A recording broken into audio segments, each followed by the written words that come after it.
ازيكم عاملين ايه؟ يا رب دايما في احسن صحة واحسن حال. يلا نعمل القراقيش مع بعض او الفتوت زي ما بتسموه. هنعمله النهاردة بالشمر واليانسون. طعمه حلو جدا ومقرمش وفي نفس الوقت كده مورق من جوه وهش، واخد لون من تحت وفوق كده حلو جدا. بصوا من جوه عامل ازاي. يلا بينا نسمي الله ونشوف الطريقة مع بعض. المقادير اللي هقولكوا عليها دي مقادير 2 كيلو دقيق، يعني لو عايزة تعملي كيلو اعملي قسمي المقادير كلها على 2. عندي معلقتين كبار من اليانسون، عليهم معلقتين كبار من الشمر، دقيتهم كده بالهون. انا مش عايزاهم يكونوا مطحونين، لو انت عايزة تطحنيهم تمام، لكن انا بحب ابقى حاسة بطعمهم كده وانا باكل. يبقى الاجمالي 4 معالق من الشمر واليانسون، 4 معالق كبيرة. عليهم 4 معالق كبيرة من السكر البودرة، و6 معالق من السمسم المحمص. احنا مش هنقدح السمنة فلازم نكون محمصين السمسم كويس. 2 كيلو دقيق هياخدوا 2 باكت من البيكنج باودر. انا جبتلكوا كذا نوع من الخميرة، دريم وكوكس وحلو الشام. التلات انواع دول حلوين جدا، لو هتجيبيهم كده نوع من التلاتة دول اشتغلي على طول، يعني حطيه على المواد الجافة على طول. طيب لو انتي مش لاقية نوع من التلاتة دول وهتجيبي نوع جديد اول مرة تستخدميه، هتعملي ايه؟ هتاخدي معلقة من السكر، يعني احنا حاطين 4 معالق سكر بودرة، هتاخدي منهم معلقة على ربع كوباية مية كده وتدوبيها فيها. لما تلاقيها بتفور تبقى هي كده الخميرة نشطة معاكي وجودتها كويسة، واستخدميها حطيها بقى على باقي العجين. وربع كوباية المية تنقصيها من كوباية المية اللي هقولك عليها بعدين. لكن لو النوع اللي بتستخدميه من الخميرة مضمون وعارفاه واستخدمتيه قبل كده كتير، او نوع من التلاتة اللي انا وريتهم لك دول، اشتغلي وانتي مغمضة وضيفيهم كده على الدقيق على طول، مش محتاجة تعملي اختبار الخميرة ولا حاجة. نوع الدقيق بتاعي ده كويس جدا، بستخدمه في كل حاجة، هو دقيق فاخر متعدد الاستخدامات. النوع ده انا بعمل بيه الكحك والبسكوت، بيبقى حلو جدا. مش بحتاج اجيب دقيق مخصص للكحك والبسكوت، لا الدقيق ده بيكون حلو، اهم حاجة يكون فاخر متعدد الاستخدامات.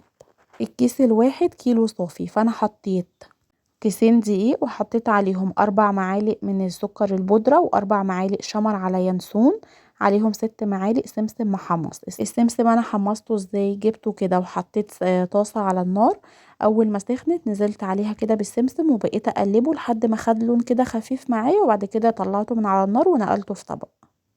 ال2 كيلو دقيق انا محتاجة فيهم 3 معالق من البيكنج باودر. طيب ال2 باكت دول كل باكت فيهم معلقة ونص، فانا حطيت ال2 باكت، وانا محتاجة 3 معالق خميرة، كل باكت بيبقى معلقة ونص فاستخدمت 2. هقلب بقى المكونات الجافة دي كلها مع بعض. انا عايزة اقول لكم ان اي عجين بتعمليه سواء حلو او حادق لازم تحطي فيه رشة ملح، بتعادل معاكي الطعم كده. دي تحطيها مع دقيق تبقى ثابتة كده، اي حاجة فيها دقيق حطي فيها رشة ملح. فحطيت من على طرف المعلقة كده الكبيرة، حطيت عليها حبة ملح كده ورشيتها على 2 كيلو دقيق. قلبت المكونات الجافة كلها مع بعض، وهبتدي بقى ايه احط عليها السمنة والزيت. انا القرقيش بتاعتي عايزاها ما تبقاش ولا ناشفة قوي وفي نفس الوقت ما تبقاش طرية قوي، انا عايزاها وسط. فهحط عليها كوبايتين من الزيت عليهم كوبايتين من السمنة. لو عايزاها مقرمشة قوي يبقى حطي كله زيت. طيب لو عايزاها تكون طرية جدا يبقى تحطي ال4 سمنة. لكن انا بقول لكم ان ال2 زيت على 2 سمنة ده حلو جدا، مقرمشة وفي نفس الوقت لما تيجي تسقيها كده في شاي ولا اي حاجة بتكون طرية جدا وحلوة قوي، بتكون مظبوطة يعني، ولا هي ناشفة قوي ولا طرية قوي. انا بقى ما سخنتش السمنة، انا حطيتهم على بعض وحطيتهم على النار، يعني عديت لحد 10 كده وطلعتها من على النار على طول. لما تحطي ايدك فيها كده تستحمليها هي فترة، انا مش عايزاها تكون مقدوحة، لو غلت معايا او سخنت هتموت الخميرة اللي انا عاملاها وهتلاقي العجينة باظت معاكي، مش هتخمر. وفي نفس الوقت انا عايزاها تكون دافية عشان تساعد العجينة على انها تخمر بشكل اسرع، احنا في الشتاء فعايزينها تكون دافية كده بحيث ان هي تقوم العجينة كده معايا بسرعة. هبتدي بقى ابس كده الزيت والسمنة مع الدقيق، اقلبهم كويس جدا كده في بعض. بصوا، وبجيب من تحت لفوق وفوق وتحت بحيث ان كل دقيق كده يشرب من السمنة، بستها كويس جدا. الحركة دي مهمة جدا. وما تنسوش ان احنا بعد ما نحط المادة السايلة مش هنعجن كتير. بصوا بقى شكلها عامل زي العجينة، لكن لما باجي اكورها كده واجي اقطمها بتتقطم معايا بسهولة، ما فيهاش كده ايه المطة دي بتاعت العجين. 2 كيلو دقيق هياخدوا معايا كوبايتين لبن وكوبايتين ميه. انا هحط كده كوبايتين لبن وكوبايه ميه، وهخلي كوبايه ميه كده على جنب بس عشان الطبق بتاعي صغير، فمش عايزه الميه واللبن يتدلقوا، فهحاول اشرب كده العجينه شويه من الميه بعدين احط الكوبايه التالتة. هي مش هتاخد ولا اكتر ولا اقل من الميه او المواد السائله. وفي نفس الوقت هي مش محتاجه ان انتي مثلا تزودي واحده واحده وتشوفي وكده، لا، انتي هتعمليها واحنا مش عايزينها تكون عجينه ناعمه، احنا عايزينها تكون خشنه شويه كده وتبقى ناشفه. احنا حاطين ماده سايله على الدقيق، فلو عجنا كتير كده هيعمل عرق، فاحنا يا دوب بس عايزين كده ندخل الميه ونشرب الدقيق كويس كده من الميه وبس خلاص. عايزينها العجينه تكون ايه، ناشفه، يعني لما تيجي تمسكيها كده تبقى عامله تشققات كده معانا، يعني لما تكوريها وتيجي تضغطي عليها كده تلاقيها بتتقطم. بصي، مش ناعمه كده وماسكه نفسها، لا، بصي تلاقيها خشنه كده وعامله فراغات كده من جوه زي ما انتي شايفه. احنا بقى مش هنسيبها تخمر ولا حاجة، احنا بس هنغطيها كده زي ما هي بفوطة نظيفة كده او استرتش او اي حاجة، ونبتدي ناخد كورة كورة كده منها بايدينا، يعني جزء جزء، ونشتغل فيها. لو سبتيها من غير ما تغطيها هتنشف معاكي. انا غطيتها كده بكيس نضيف وحطيت عليها فوطة، وابتديت ان انا اخد جزء جزء كده واشكله. باخد بقى العجينة، انت ممكن تعمليها بايدك بس انا عشان عايزة يبقى الشكل واحد كده في النهاية فبعملها بالنشابة. انت ممكن تبططيها بايدك عادي جدا وبعدين تقطعيها بالسكينة. فردتها بالنشابة وهبتدي ان انا اسوي الاحرف. انت ممكن تستخدمي سكينة، مش لازم يعني القطاعة اللي في ايدي ولا حاجة، انا بس استسهلت القطاعة. سويت العجينة كده من الحروف وابتديت ان انا اقطعها تبقى متساوية. ازاي بقى؟ بصوا، انا حاطه صبعي كده بعيد عقلتين واقوم قطعه عقلتين واقطع. بصوا السمك بتاعها ما يبقاش سميك قوي وفي نفس الوقت ما يبقاش رقيق قوي، يعني السمك ده مظبوط لان هي لسه هتخمر. انا كنت عملت الكميه كلها ودي كانت اخر كميه معايا. الصينيه طبعا متبهدله ان هي دخلت الفرن كتير يعني وطلعت، وهي سخنه اصلا، انتوا هتشوفوني وانا ماسكاها كده بالفوطه، فهي الصينيه كتر خيرها يعني. احط عليها نقطه زيت كده واوزعها بالفرشه كويس عشان العجينه ما تلزقش. هنقل بقى العجينه بتاعتي كده في الصينيه.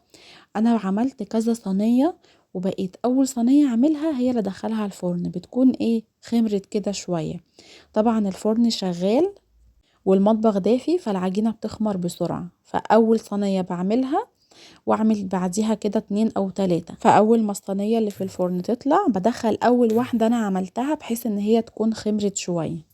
انا عملت معاكم الشكل الطولي، هعمل معاكم كده شكل دورية، ممكن تعمليها بكوباية او تعملي كورة على قد الدورية بتاعتك دي، وتبططيها كده بايدك وتحطيها في الصينية. بس انا عايزة الشكل كله يكون متساوي كده وزي بعضه، ففردت العجينة بتاعتي وعندي القطاعة دي بتاعت العجين، قطعت بيها كده بحيث ان هو يبقى شكلين يعني للعجينة.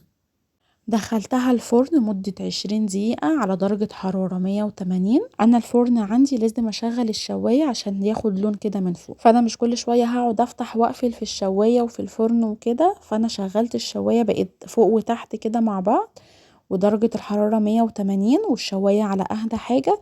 دخلتها لمدة 20 دقيقة فخدت اللون من فوق ومن تحت كده زي ما انتوا شايفين.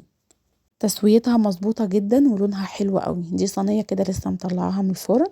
انا صورت معاكم الكمية دي ولسه في كمية حوالي 3 اضعاف كده الكمية اللي قدامكم دي. رصيت لكم كده شوية في صينية عشان حابة اقفل معاكم الفيديو وانا بقى اسوي الباقي براحتي. جربوها، مقرمشة وطعمها حلو جدا وفي نفس الوقت خفيفة كده وهشة من جوه. تيجي تحطيها في الشاي بلبن كده بتدوب في بقك. ده المنقذ بتاعي بقى في الفطار والعشاء كده للاولاد، كوباية شاي بلبن او كوباية لبن كده ونسقي فيها ونفطر او نتعشى، وفي نفس الوقت حاجة مفيدة كده ونضيفة معمولة في البيت وكمية اكبر. يعني انت لو اشتريتي 2 كيلو مثلا من بره هيجولك 2 كيلو صافي، انما احنا عملنا 2 كيلو دقيق، حطينا عليه حوالي كيلو سمنة وكوبايتين مية وكوبايتين لبن والاضافات التانية السكر والخميرة والبيكنج باودر، كل ده عمل معايا كمية حلوة. يعني الاتنين كيلو اللي انت هتشتريهم هيكونوا نص الكمية اللي انت عاملاها في البيت، وفي نفس الوقت الحاجة اللي بنعملها في البيت الاولاد كده بيفرحوا بالعجين وبيحسوا كده بالعيد. والقراقيش دي هتسهل عليكي بعد كده بقى، عايزة تفطري تتعشي يبقى سناك كده ما بين الوجبات، تاخديلك واحدة كده مع كوباية شاي بلبن. طعمها حلو جدا. وانا خلصت حلقة النهاردة، يا رب تكونوا استفدتوا من الفيديو. لو استفدتوا ما تنسوش اللايك والشير والسبسكرايب للقناة عشان يوصل لكم اي فيديو جديد بنزله وتشوفوه قبل اي حد. والسلام عليكم.